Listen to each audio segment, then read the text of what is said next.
Hey, what's going on? I am Jay Shady, also known as the Voice of Reason, and I am here with my Q&A video, my first Q&A. Been looking forward to doing this, very excited about it. Got some good questions. My first batch of questions right here. So I'm going to answer this, and if you want any questions answered for future videos, all you have to do is inbox me at YouTube. Go on my YouTube channel, inbox me, personal message me. Write subject Q&A and ask a question. I will answer it in a future Q&A video, I promise. And I have a cold, so my voice might be a little bad and I might sniffle, sneeze, or cough, so excuse me, but here we go. Starting off with SpinnerNet1. Good way to start off a Q&A video. SpinnerNet asks, what's your 3 favorite movies ever? Good question, SpinnerNet. I'm a huge movie fan. Film is my passion, my number one passion. I love wrestling, but it'll always be about film for me. And that's why I loved wrestling when I was a kid, because film, it was very much like film. It just had this great storytelling, great dramatic story, and just good writing, which you don't get today, which is why I don't like it as much today, wrestling. But my 3 favorite movies ever, not in any particular order. When it comes to favorite movies, I'm more of an old school guy. Vertigo, 1958, directed by Alfred Hitchcock. Fantastic movie, visual masterpiece, great cinematography, great directing, great acting, great score, and a very nice veiled autobiographical Alfred Hitchcock work. Fantastic movie. Another one, 2001: A Space Odyssey by Stanley Kubrick, 1968. Very unconventional movie, going against the system, non-mainstream, huge, a huge scope, a movie about asking the origins of man, the whether there's extraterrestrial life out there, what space is like, what's out there for us, is anybody watching us, and what's our future as the human race. Visual masterpiece, doesn't get better than that. And then The Godfather, I know that's a typical choice, but it is fantastic. My favorite example of storytelling ever. Every scene progresses to the next one beautifully. Everything in that movie is important for the story. Fantastic form of storytelling, a great example of it. So there you go, my 3 favorite movies ever, not in any particular order. Thank you for the question. Ryan Luster, where do you have Antonio Cesaro on the list to get a push for the WWE title anytime soon? I like Antonio Cesaro. I think he has great in-ring talent. He has a lot of good matches on Raw. I'm glad he's getting a U.S. Title run. I don't see him right now anytime soon being put into the WWE title picture. You just have John Cena winning at Mania. He'll probably feud with guys like Brock, Punk, Ziggler maybe, but Ziggler will have the heavyweight championship, so I don't know. It's going to take a lot of build-up of the roster and putting people above this mid-card status, because they have way too many mid-carders right now. They need some more main event players. And once they do that, then that's when Cesaro will get his chance. But it's going to take a lot of renovation, because all this shit is going to be about for this year seems it's all just going to be about Cena. What a shock there. Cena and Punk. He's got, we need to see some new faces. I want to see Cesaro put into that title picture, but I just don't see them, going with that right now. I would probably see him going after a World Heavyweight Championship before he goes for the WWE title. So maybe 2 years. I'll give it about 2 years, 2 to 3 years. With Muhammad Al Jasimi, I'm sorry if I fucked up your name. Muhammad asks 2 questions that I'm gonna answer in this video. What do you think of Randy Orton being the WWE champion? I don't care for it, Randy Orton is as stale as fuck right now. I've never seen a more stale guy. I sometimes forget that he's even on the roster. I mean, when's the last, storyline he's had? He's not even in a storyline. I mean, he's just there. The last thing he's done of note is, stealing Christian's title run and killing off CM Punk's version of the Nexus. I think for him to be in that WWE Championship picture, he's going to have to turn heel, because face Randy Orton is just not interesting at all. I mean, he's just a natural heel. He's a guy that you want to just, boo. He's a natural, dickish guy, so they're going to have to turn him heel for him to even be in the WWE Championship picture, I think. And they're going to have to just, really put a lot more interest into his character because nobody gives a shit about Randy Orton right now. But I would see him actually going for the World Heavyweight Championship picture more than the WWE Championship. So, I mean, will they do it eventually down the line? Probably, but it's gonna take a lot of renovation with Randy Orton himself. Then you asked, do I see Brock Lesnar going for the WWE Championship after WrestleMania 29? You know, I don't know what Brock Lesnar's new contract is. I don't know what it consists of. I don't know, how many scheduled dates he has on the contract. But if it's anything like last year's contract, then I don't see him, being a WWE champion. I mean, because last year's contract, what was he there, like 5-6 times last year? Is that enough to, have a championship run? I mean, I know you have The Rock having his, but that's working towards WrestleMania. After WrestleMania, it wouldn't make sense to put the belt on such a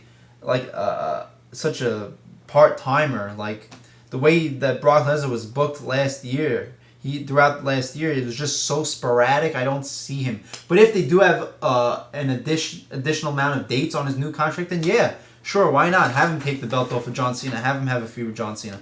But it all depends on what his contract terms are, and I don't know what they are.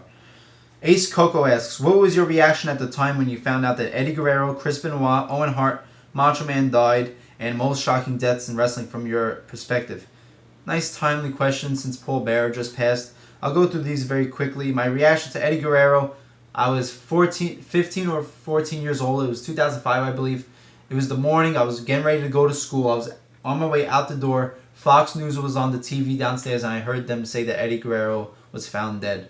It was hard to go to school after that. I just wanted to know what the fuck happened because, he was an active performer in the WWE, and just like that, he's gone. Very sad story. Chris Benoit, shocking at the initial time. I thought, was this guy murdered?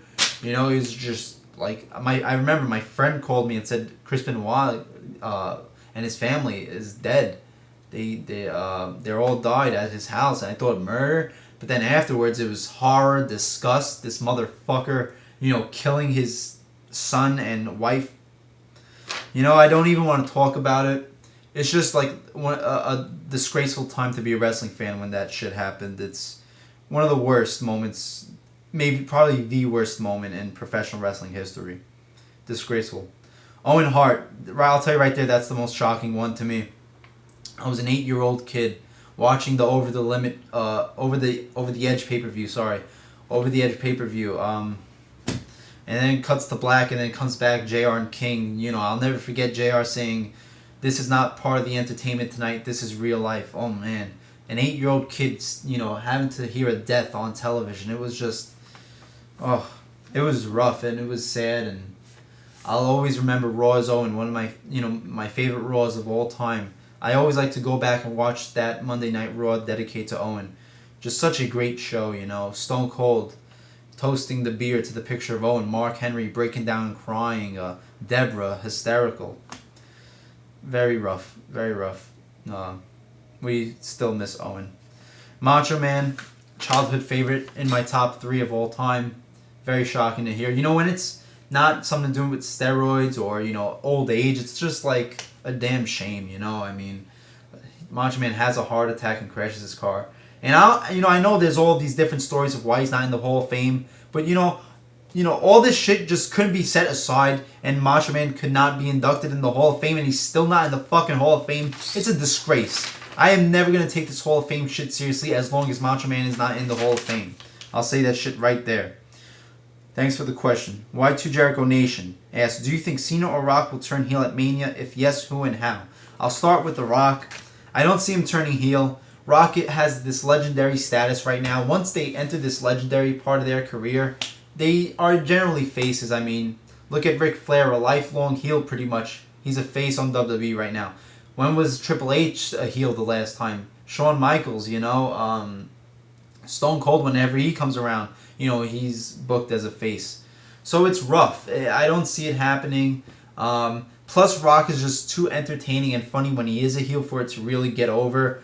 I mean, if they would do it, I would say go with the Hollywood Rock thing again. But look at Hollywood Rock. He was just so funny that when he was facing Goldberg, you had people saying Goldberg sucks and chanting Rocky. It's just it's hard to make Rock into a heel. Do I think it would be interesting and fun? Yes, and something different? Yes. Would it be a smart business decision, and will they actually do it? Probably not. I doubt it. John Cena. You know, everybody wants John Cena to turn heel. We've been asking for this for years. I don't see it happening at Mania or any time after that. You know, they had their chance with the Rise Above Hate feud with Kane. They had their chance with John Cena joining the Nexus. They had their chance with the build-up towards Cena and Rock won because Rock was such a huge fan favorite. It would have been a good time to turn Cena heel. But they didn't do it. So why are they going to do it now, you know? As long as, I mean, WWE just likes to play it safe nowadays, you know? Back then, they would take the risk because they had such a great amount of talent on their roster. It wouldn't matter. Look at WrestleMania 17. You had Stone Cold, you know, a huge fucking fan favorite, joining alliance with Vince McMahon at WrestleMania 17 and turning heel. You know, WWF had balls back then, you know? Nowadays, you just don't get a lot of turns, and it hurts the people in the business. It hurts the superstars because they just don't get to expand their craft. They don't get to experiment with their character and evolve their character because they're playing one character for their whole run. You have guys like, you know, Wade Barrett, Kofi Kingston, Cody Rhodes, Dolph Ziggler. People who are playing one character for their whole run. You know, Kofi Kingston has been a lifelong face. Wade Barrett's been a lifelong heel. Cody Rhodes has been a lifelong heel. So they don't get to experiment, you know, whereas back then, constant heel and face turns. It may be too much, yeah, but at least they, you know, took risks and they kept people inventive and kept people being fresh and new. And it's just something that the WWE needs to do more today. You know, what's the last, like, you know, big heel or face turns, like, the shocking ones. The last ones I can think of is the CM Punk at Raw 1000 and R-Truth when he lit up that cigarette. But that's it. Back then you had a lot of, you know, big moment heel or face turns. You know, that one moment where it was shocking. You don't have that. Now it's just like gradual, subtle, like little, like it just, like look at Miz. Like all of a sudden he's a face. There wasn't a turn. He just like started getting booked as a face. Same with Del Rio. Like, there wasn't a turn. He just started getting booked as a face. You don't have that shocking moment anymore. And it sucks. It really does. But there you go. There's my answer to your question. I got a little off tangent there, but I needed to rant about that. Thanks. Young Phenom Drake 17, my brother. Do you think wrestling will ever be mainstream like in the past, he asks. You know, I don't... Unless WWE stops being a monopoly... Unless there's other promotions for people to get invested in and to add competition, I don't see them getting mainstream again because they're very happy right now being stale and being mediocre. They're not making any changes to the product to try to be fresh.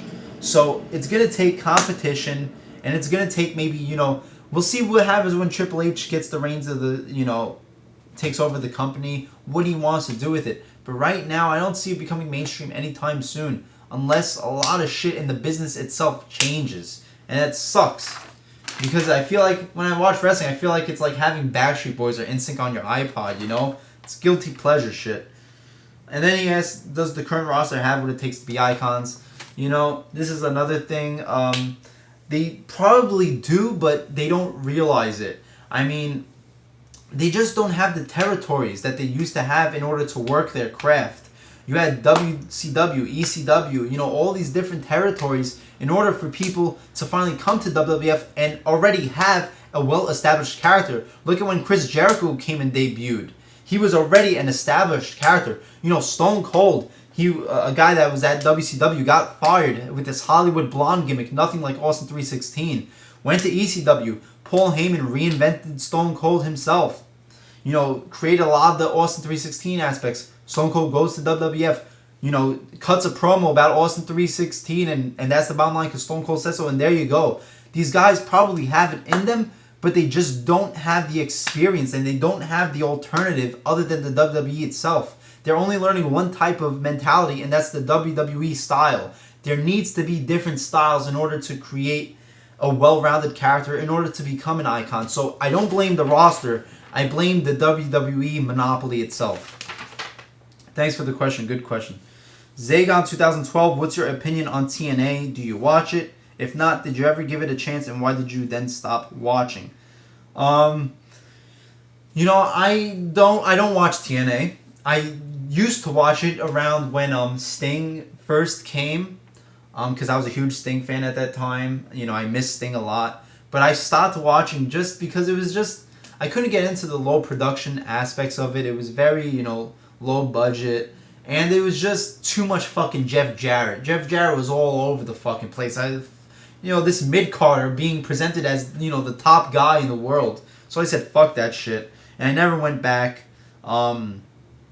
But TNA, I hear it's good. I hope it is good because I want to see some competition. I want to see TNA, start scoring 2s and 3s in the ratings to, give WWE something to fucking fight against, because WWE is way too fucking stale. They're like they're just sleeping on, everything right now.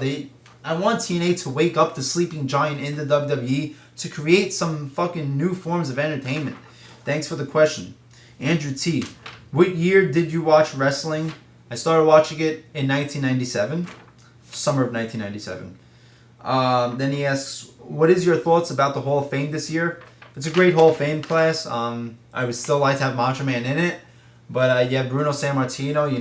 I'm not gonna make believe I'm a Bruno Sammartino fan. I've never watched a match, but it's a huge thing. It's getting a lot of publicity, and it's a great thing for the old school fans.